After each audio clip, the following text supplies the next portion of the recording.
Comment faire pour bien faire? Comment montrer sa présence mais sans s'imposer? Et si je faisais mal?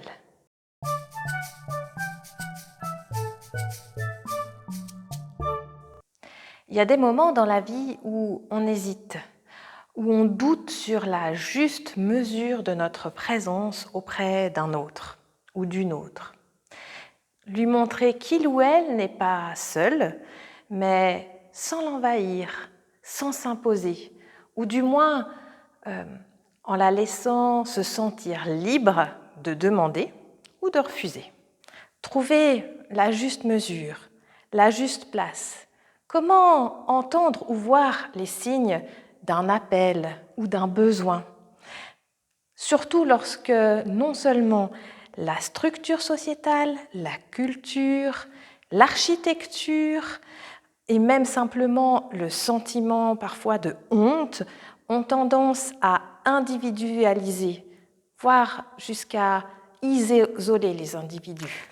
Dans la Bible, ce sont souvent les gens qui vont d'eux-mêmes la démarche d'aller au Christ. Alors c'est facile.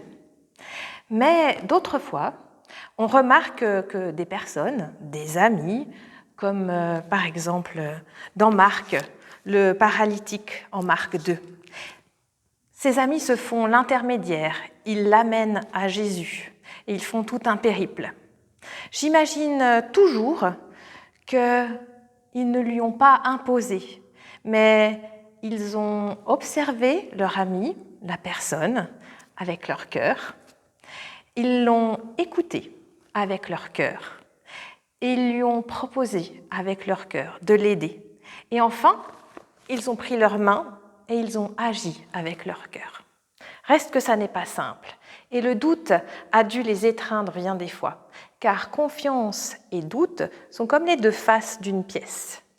Pourtant, je crois que si on laisse le cœur nous guider, en l'écoutant à chaque pas, alors peut-être nous parvenons à mieux entendre les besoins et les limites de notre prochain et lui laisser sa liberté.